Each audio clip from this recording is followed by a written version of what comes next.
So ಇವತ್ತು ನಾನು ಈ ವಿಡಿಯೋಲಿ ಈ ಬೈಕ್ಗೆ ರಿವ್ಯೂ ಮಾಡ್ತಿರೋದು. ಇದು ಯಾವ ಬೈಕ್ ಅಂದರೆ ಹೀರೋ ಗ್ಲಾಮರ್ ಎಕ್ಸ್, ಹೊಸ ಮಾಡೆಲ್ ಲಾಂಚ್ ಆಗಿರೋದು. ಹಳೆಯಿಂದ ಸ್ವಲ್ಪ ಡಿಫ್ರೆಂಟ್ ಆಗೈತೆ. ಸೊ ಇದರಲ್ಲಿ 125cc ಇಂಜನ್ ಇರೋದು. ಇದರಲ್ಲಿ ಯಾವ ಇಂಜನ್ ಅಂದರೆ ಎಕ್ಸ್ಟ್ರೀಮ್ 125ಅಲ್ಲಿ ಬರುತ್ತೆ, ಅದೇ ಸೇಮ್ ಇಂಜನ್ ಇರೋದು. ಬಟ್ ಇದರಲ್ಲಿ ಟ್ಯೂನಿಂಗ್ ಮಾಡವ್ರೆ, ಲೈಕ್ ಕಂಪ್ಯೂಟರ್ ಥರ ಟ್ಯೂನಿಂಗ್ ಮಾಡವ್ರೆ. ಇದರಲ್ಲಿ ಲುಕ್ಸ್ ಅಂದರೆ ಮುಂದ್ಗಡೆ ಲುಕ್ಸ್ ನೋಡ್ಬೇಡಿ. ಇದರಲ್ಲಿ 2 ವೇರಿಯಂಟ್ ಬರುತ್ತೆ, ಒಂದು ಡಿಸ್ಕ್ ವೇರಿಯಂಟು, ಒಂದು ಡ್ರಮ್ ವೇರಿಯಂಟು. ಇದು ಡ್ರಮ್ ವೇರಿಯಂಟ್ ಇರೋದು. ಇದಕ್ಕೆ ಪ್ರೈಸ್ ಅಂದರೆ 1,05,000 ಇರೋದು. ಡಿಸ್ಕ್ ತೊಗೊಂಡ್ರೆ 1,17,000. ಸೊ ಡ್ರಮ್ ವೇರಿಯಂಟಲ್ಲಿ ಏನೇನು ಸಿಗೋಲ್ಲ ಅಂದರೆ LED ಇಂಡಿಕೇಟರ್ ಸಿಗೋಲ್ಲ, ಕ್ರೂಸ್ ಕಂಟ್ರೋಲ್ ಸಿಗೋಲ್ಲ. ಆಮೇಲೆ ಹಿಂದ್ಗಡೆ ಇದು ಬ್ಯಾಕ್ ಲೈಟು ಇದು ನಾರ್ಮಲ್ ಸಿಗುತ್ತೆ. ಗ್ಲಾಮರ್ ಎಕ್ಸು ಟಾಪ್ ವೇರಿಯಂಟಲ್ಲಿ ಸ್ವಲ್ಪ ಡಿಫ್ರೆಂಟಾಗಿ ಬರುತ್ತೆ, ಆ್ಯಕ್ಸ್ ಸಿಗ್ನೇಚರ್ ಇರುತ್ತೆ, ಅದು ಬರುತ್ತೆ. ಇದರ ಮುಂದ್ಗಡೆಯಿಂದ ಇದು ಸ್ವಲ್ಪ ಮಸ್ಕ್ಯುಲರ್ ಥರ ಕಾಣುತ್ತೆ, ಚೆನ್ನಾಗೇ ಕಾಣುತ್ತೆ, ಸ್ಪೋರ್ಟಿ ಲುಕ್ ಐತೆ. ಬಟ್ ಹಿಂದ್ಗಡೆಯಿಂದ ಸ್ವಲ್ಪ ಕಂಪ್ಯೂಟರ್ ಥರ ಐತೆ, ನೋಡ್ಕೊಳ್ಳಿ, ನೀವು ನೋಡ್ಬೋದು, ಸ್ವಲ್ಪ ಕಂಪ್ಯೂಟರ್ ಥರ ಐತೆ. ಬಟ್ ಚೆನ್ನಾಗಿದೆ ಲುಕ್ಕು. ಆಮೇಲೆ ಸ್ವಲ್ಪ ಜಾಸ್ತಿ ಗ್ಯಾಪ್ ಕಾಣುತ್ತೆ, ಲೈಕ್ ಯೂಸ್ ಟು ಆಗ್ತೀರ ಅಂದರೆ ಏನೂ ಪರವಾಗಿಲ್ಲ. ಬಟ್ ಸ್ಟಾರ್ಟಿಂಗಲ್ಲಿ ಸ್ವಲ್ಪ ಜಾಸ್ತಿ ಗ್ಯಾಪ್ ಕಾಣುತ್ತೆ ಟೈರು ಮತ್ತು ಹಿಂದ್ಗಡೆದು. ಆ್ಯಂಡ್ ಇಂಜನ್ ಎಷ್ಟು ಪವರ್ ಪ್ರೊಡ್ಯೂಸ್ ಮಾಡುತ್ತೆ ಅಂದರೆ 11.5 bhp ಇರೋದು. ಆಮೇಲೆ 10.5 Nm ಟಾರ್ಕ್ ಇದೆ. ಪಿಕಪ್ ಚೆನ್ನಾಗಿದೆ, SP 125ಕ್ಕಿಂತ ಚೆನ್ನಾಗಿದೆ. ನಾನು ಇದು ಮತ್ತು SP 125 ನೋಡ್ತಿದ್ದೆ, ಇದೇ ಇಷ್ಟ ಆಗಿತ್ತು, ಯಾಕಂದರೆ ಇದಕ್ಕೆ ಲುಕ್ಸು ಚೆನ್ನಾಗೈತೆ. ಆಮೇಲೆ ಅದು ಸ್ವಲ್ಪ ಕಾಮನು, ನಿಮಗೆ ಏನಾದರೂ ಯೂನಿಕ್ ಗಾಡಿ ಬೇಕಾದರೆ ಇದು ತೊಗೋಬೋದು. ಮೈಲೇಜ್ ಎಷ್ಟು ಕೊಡುತ್ತೆ ಅಂದರೆ CTL 45 to 48 ಕೊಡುತ್ತೆ. ಹೈವೇಯಲ್ಲಿ ನಾನು ಓಡಿಸಿದ್ದೆ, ರ್ಯಾಸ್ ಓಡಿಸಿದ್ದೆ, ಆದ್ರೂ 55 ಕೊಟ್ಟಿದ್ದು. ನನ್ನ ಪ್ರಕಾರ 58 to 60 ಕೊಡ್ಬೋದು ಈಸಿಲಿ. ಇದು 58-60 ಕೊಡ್ಬೋದು ಹೈವೇಲಿ. ಆಮೇಲೆ ಲೈಕ್ 70-80 ಈಸಿಲಿ ಕ್ರೂಸ್ ಮಾಡ್ಬೋದು. ಟಾಪ್ ಸ್ಪೀಡ್ ಎಷ್ಟಂದರೆ ನಾನೇ ತೊಗೊಂಡೋಗಿದ್ದೆ, ಎಷ್ಟಂದರೆ 112 ಹೋಗಿತ್ತು. ಆಮೇಲೆ ಹಿಂದ್ಗಡೆ ಸ್ವಲ್ಪ ಟೈರ್ ಸಣ್ಣ ಇದೆ, ಸೊ ಸ್ಕಿಡ್ ಮಾಡುತ್ತೆ, ಸ್ವಲ್ಪ ಅಷ್ಟು ಗ್ರಿಪ್ ಇರಲ್ಲ. ಆಮೇಲೆ ಇಲ್ಲಿ ಸ್ವಲ್ಪ ಗ್ಯಾಪ್ ಐತೆ, ಇಲ್ಲಿ ನೋಡಿ.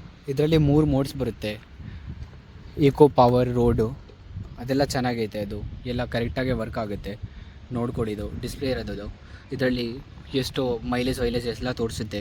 ಆಮೇಲೆ ಪವರ್ ಇಲ್ಲಿಂದನೇ ಚೇಂಜ್ ಮಾಡ್ಬೋದು, ಇಲ್ಲಿ ಟ್ಯಾಪ್ ಮಾಡಿದರೆ ಇಲ್ಲಿ ಚೇಂಜ್ ಆಗುತ್ತೆ. ಆಮೇಲೆ ಇದನ್ನ ಟ್ಯಾಪ್ ಮಾಡಬೇಕು ಅಷ್ಟೇ, ಬೇರೇನಿಲ್ಲ. ಪವರಲ್ಲಿ ಫುಲ್ಲು ಟಾರ್ಕ್ ತೋರಿಸುತ್ತೆ. ಆಮೇಲೆ ಇದರಲ್ಲಿ ನೋಡ್ಕೊಳ್ಳಿದ್ದು ಸ್ವಿಚ್ಚು ಆನ್ ಐತೆ, ಇಂಡಿಕೇಟರು, ಆಮೇಲೆ ಮೋಡು, ಹಜಾರ್ಡ್ ಲೈಟ್ ಐತೆ ಇದರಲ್ಲಿ. ಆ್ಯಂಡ್ ಇದರಲ್ಲಿ Type-C ಪ್ಲಗ್ ಬರುತ್ತೆ, ಇದರಲ್ಲಿ ಹಾಕಿ ನೀವು ಫೋನ್ ಚಾರ್ಜ್ ಮಾಡ್ಬೋದು. ಬಟ್ ನಾನು ಯಾವಾಗಲೂ ಯೂಸ್ ಮಾಡಿಲ್ಲ, ಇದನ್ನ ಸುಮ್ಮನೆ ಯೂಸ್ ಮಾಡಿಲ್ಲ. ಬಟ್ ಇದು ವರ್ಕ್ ಆಗುತ್ತೆ, ಚೆನ್ನಾಗಿದೆ ಇದು. ನನ್ನ ಬೈಕ್ ತೊಗೊಂಡಾಗ 2 ಆಪ್ಷನ್ ಇತ್ತು, ಗ್ಲಾಮರ್ ಎಕ್ಸು ಮತ್ತು SP 125 ಮತ್ತು ಹೀರೋ ಸ್ಪ್ಲೆಂಡರ್ ಪ್ಲಸ್ ನೋಡ್ತಿದ್ದೆ. ಹೀರೋ ಸ್ಪ್ಲೆಂಡರ್ ಪ್ಲಸ್ 95,000 ಪ್ರೈಸ್ ಇತ್ತು ಆವಾಗ. ಸೊ ನಾನು ಅಂದ್ಕೊಂಡೆ ಅಂದರೆ 10,000 ಹಾಕಿ ಅಂದರೆ ಸ್ವಲ್ಪ ಯುನೀಕಾಗಿ ಲುಕ್ಸ್ ಬರುತ್ತೆ. ಇಂಜನ್ 125cc ಬರುತ್ತೆ, 70-80 ಕ್ರೂಸ್ ಮಾಡ್ಬೋದು, ಚೆನ್ನಾಗಿರುತ್ತೆ ಇಂಜನ್ನು. ಮತ್ತು ಪವರ್ ಕೂಡ ಚೆನ್ನಾಗಿ ಸಿಗುತ್ತೆ. ಡಿಸ್ಪ್ಲೇ ಇದು ಚೆನ್ನಾಗೈತೆ, ಇದು ಮೀಟರು ಇದರಲ್ಲಿ ಎಲ್ಲ ತೋರಿಸುತ್ತೆ, ಮೈಲೇಜ್ ಎಷ್ಟು ಕೊಡ್ತೈತೆ, ಟ್ರಿಪ್ ಎಲ್ಲ ಐತೆ ಇದರಲ್ಲಿ. ಆಮೇಲೆ ಫ್ಯೂಲ್ ತೋರಿಸುತ್ತೆ, I3S ಫೀಚರ್ ಐತೆ ಇದರಲ್ಲಿ. ರೇಂಜ್ ತೋರಿಸುತ್ತೆ, ರೇಂಜು ಕರೆಕ್ಟಾಗಿ ತೋರಿಸಲ್ಲ, ಸ್ವಲ್ಪ ರಾಂಗ್ ಆಗಿ ತೋರಿಸುತ್ತೆ. ಆಮೇಲೆ ಇಂಜನ್ ಲೈಟ್ ತೋರಿಸುತ್ತೆ, ಹಜಾರ್ಡ್ ಲೈಟ್ ಐತೆ ಇದರಲ್ಲಿ. ಆ್ಯಂಡ್ ಇನ್ನೊಂದು ಇದರಲ್ಲಿ ಪ್ರಾಬ್ಲಮ್ ಏನಂದರೆ ಇದು ಸ್ವಲ್ಪ ಸೌಂಡ್ ಬರುತ್ತೆ, ಇರಿಟೇಟಿಂಗ್ ಸೌಂಡ್ ಬರುತ್ತೆ ಅಷ್ಟೇ, ಬೇರೇನಿಲ್ಲ. ಇದು ಚೆನ್ನಾಗೈತೆ. ಆಮೇಲೆ ಇದರಲ್ಲಿ ರೈಡ್ ಬೈ ವೈರ್ ಬರುತ್ತೆ, ಅಂದರೆ ನಾರ್ಮಲ್ ಬೈಕಲ್ಲಿ ವೈರ್ ಬರುತ್ತಲ್ವ, ಎಕ್ಸ್ಲೀಟರ್ ವೈರ್, ಅದು ಬರಲ್ಲ. ಇದರಲ್ಲಿ ಕರೆಂಟ್ ವೈರ್ ಇರುತ್ತಲ್ವ, ಅದು ಬರುತ್ತೆ ಇದರಲ್ಲಿ. ಸೊ ಅದಕ್ಕೆ ಮೋಡ್ ಇದರಿಂದನೇ ಆಗಿರೋದು. ಆಮೇಲೆ ಇದರಲ್ಲಿ ಕಿಕ್ ಐತೆ. ನಾನು ರೈಡರ್ ತೊಗೊಳಕ್ಕೆ ಅಂದ್ಕೊಂಡಿದ್ದೆ, ಬಟ್ ಅದರಲ್ಲಿ ಕಿಕ್ ಇರಲಿಲ್ಲ, ಸೊ ನಾನು ಇದೇ ತೊಗೊಂಡೆ.